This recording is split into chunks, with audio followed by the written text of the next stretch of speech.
My name is Simon Ward and I work for a large multidisciplinary design practice called Atkins, where I'm UK Head of Discipline for Landscape Architecture and Urban Design.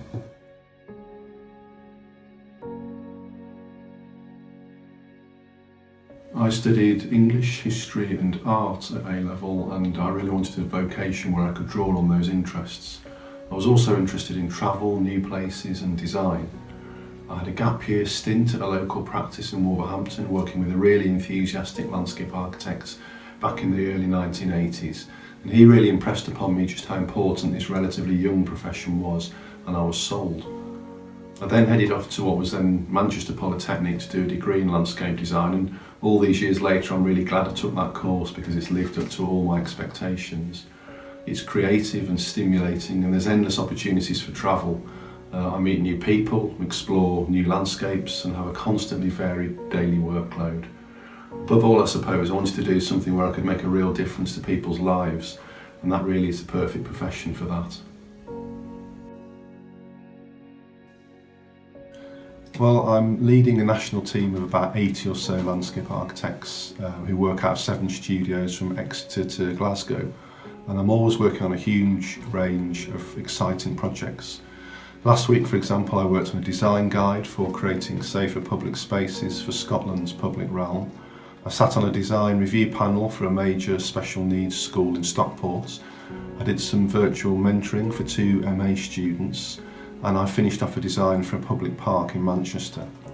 The rest of the time I'm always trying to promote the work we do, develop our teams, get our people enthused and qualified, and win more business for our practice, which is having to adapt to some very challenging times, but is certainly rising to that challenge.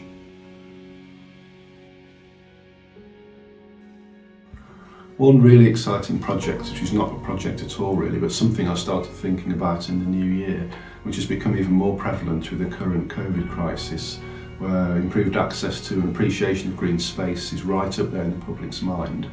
And it's an idea centred around to develop a really interesting brownfield site in Manchester into a new public park, which lies in an area overlooked by thousands of residents who live in flats and were actively clamouring for more green space even before the COVID crisis.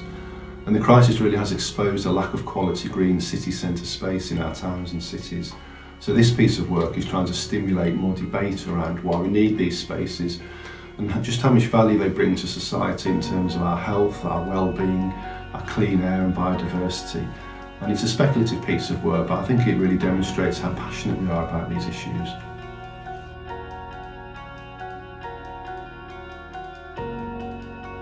I have so many memories I was made in Manchester. I can genuinely say that. It's a great course and a great place to study.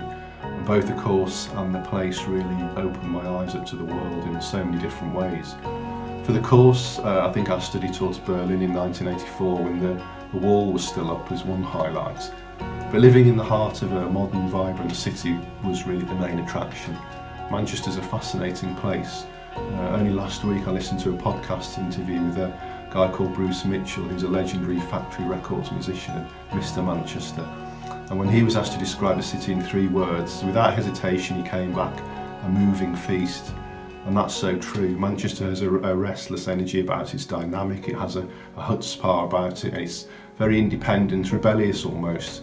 It's got a great nightlife and lots of cultural events, all the way from football to fine art.